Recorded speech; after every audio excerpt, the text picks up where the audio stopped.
Establishing the creative consciousness. The beginning of every achievement must be in your consciousness.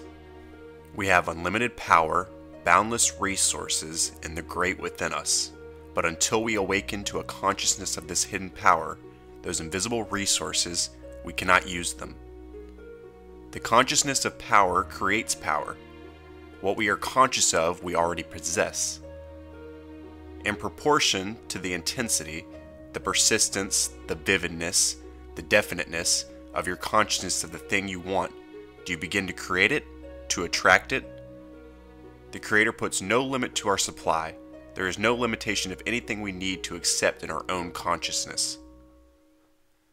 The great trouble with those of us who are living in a world of unfulfilled desires and ambitions is that we do not hold the right consciousness.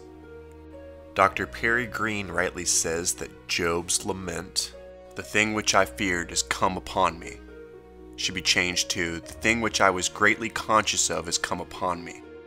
In other words, it is the thing we hold in our consciousness that comes out of the invisible world of realities and takes visible form in our lives according to its nature: poverty or prosperity, health or disease, happiness or misery. The whole secret of individual growth and development is locked up in our consciousness, for this is the door of life itself. Every experience, whether of joy or sorrow, of health or disease, of success or failure, must come through our consciousness. There is no other way by which it can enter and become a part of your life. You cannot have what you are not conscious of. You cannot do what you are not conscious of being able to do. In short, it is an immutable law that whatever you hold in mind, believe that you can do or get, is the thing that will manifest itself in your life. The thing that Job held in his consciousness was the thing that came upon him.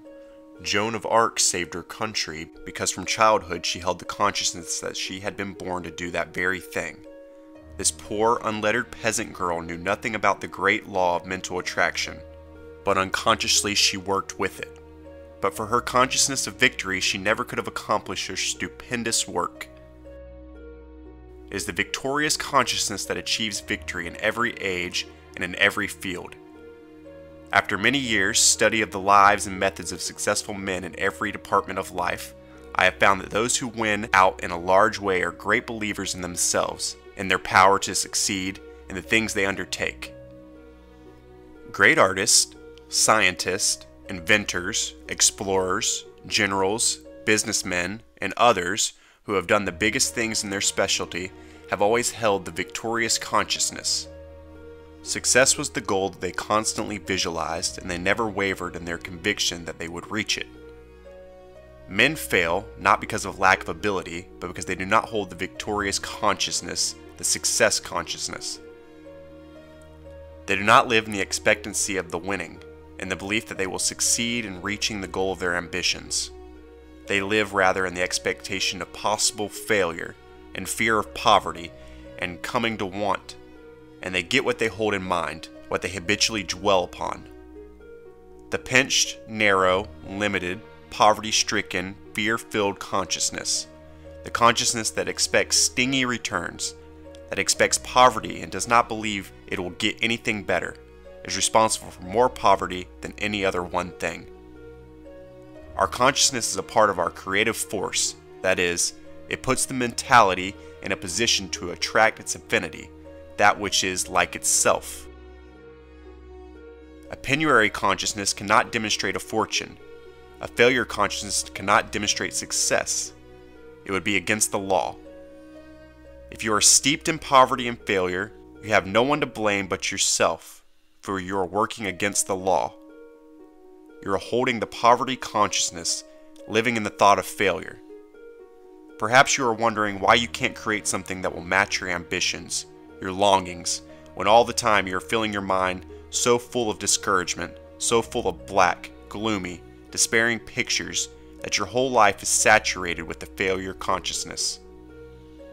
You feel, perhaps, that something, some invisible force, some cruel fate or destiny is holding you back. Something is holding you back, but it is not fate or destiny. It is your discouraged mental attitude, the unfortunate consciousness that you have been holding for years. While you are trying to build on the material plane, you are neutralizing all your efforts by constantly tearing down on the mental plane. You have been obeying the negative law, which destroys and kills, blights, and blasts, instead of the positive law that produces, that creates, builds, beautifies, develops man's godlike qualities, and glorifies his life. All of life and its achievements, its possibilities, depend upon our consciousness, and we can develop any sort of consciousness we wish. The great musician has developed a musical consciousness of which most of us are ignorant, because we are not conscious of this mode of activity. Our musical consciousness has not been developed. The mathematician, the astronomer, the writer, the physician, the artist, the specialist in whatever line has developed a particular consciousness, and he realizes the fruit of this consciousness. He manifests and enjoys a special power just in proportion as he has developed his specialty consciousness. What sort of consciousness do you want to develop? What do you want to get, to do, to become?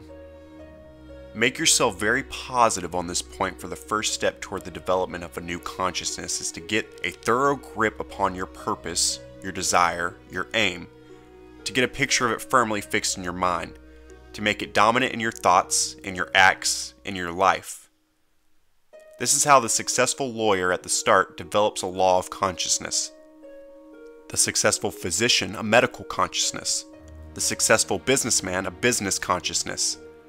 It is of the utmost importance to get started right, because whatever the consciousness you develop, your mind will attract that which has an affinity for it. It will draw to you the material for your building. The next thing is to establish the conviction that you can achieve whatever you desire. This is a tremendous step in the way of accomplishment, for conviction is stronger than willpower. That is, you may will ever so hard to do a thing, but if you're convicted that you can't do it, the conviction of your inability will prevail over your willpower. Your conviction is your strongest lever of accomplishment. This is what has enabled so many poor boys and girls to climb to high place and power in spite of all sorts of obstacles, and often contrary to the opinion and advice of those who knew them best. They were so thoroughly conscious of their ability to do the thing they wanted to do, and so convinced that they could do it, that nothing could hold them back from their own. The beginning of every achievement must be in your consciousness. That is the starting point of your creative plan. In proportion to the intensity, the persistence, the vividness, the definiteness of your consciousness of the thing you want, do you begin to create any line? For instance, consciousness of power reveals power. The consciousness of supremacy is equivalent to supremacy itself. The consciousness of self-confidence is what gives us the assurance that we are equal to the thing we undertake. What we are conscious of, we already possess, but we cannot come into possession of anything we are not conscious of. That is, it cannot be ours until we become conscious of it. If you're not conscious of the ability to succeed, you can't succeed. If you're not conscious of your own superiority, you cannot become superior. If you hold in your consciousness the picture of masterfulness, if you hold in the mind the thought of superiority, you're putting into operation a little law of mastership, a little law of superiority, and you begin to manifest these things into your life. We have unlimited power, boundless resources, and the great within us. But until we awaken to a consciousness of this hidden power, those invisible resources, we cannot use them. Some time ago, a friend of mine saw a small, delicate woman leap over a 6-bar gate when frightened by the sudden approach of a cow which she mistook for a bull. He said that this woman told him she could no more have done this under ordinary conditions than she could have lifted a corner of her house from its foundations.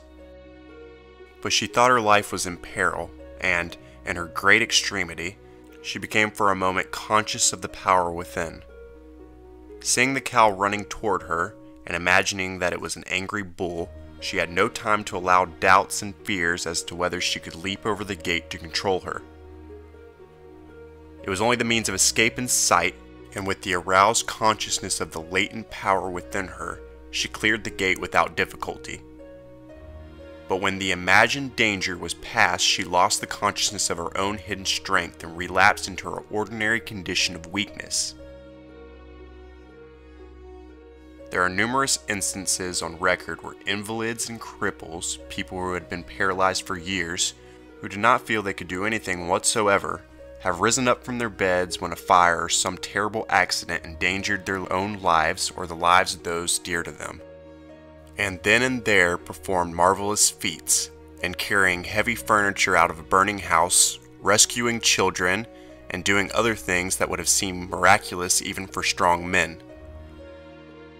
Again and again, unusual emergencies give us a fleeting consciousness of our vast reserve powers, and we perform prodigies that amaze ourselves, but we don't continue to make the demand on them, and the consciousness that it is possible for us to do anything out of the ordinary slips from us, and our measureless resources remain untouched. Emerson says, "Every soul is not only the inlet, but may become the outlet of all that is in God." The consciousness of this great truth is the secret of all power. It is the full realization of our connection with the omnipotence, with the source of all there is that enables us to use the vast powers that are within us, always at our command, waiting to accomplish our ends. The Creator puts no limit to our supply. There is no limitation of anything we need except in our own consciousness. That is the door which, according to its quality, shuts us off from, or admits us to, the great storehouse of infinite supply. The pinched, stingy consciousness never gets in touch with this supply. It is the man who has faith in his own power to meet whatever demands life may make upon him, who spends his last dollar fearlessly because he knows the law of supply is in touch with the flow of abundance that gets on and up in the world.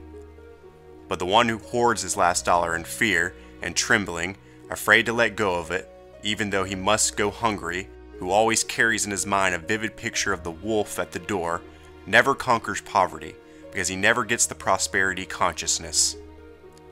A wonderful uplift and courage comes to the man who follows the aspiring tendency in his nature that bids him trust and looks up, no matter how dark the outlook.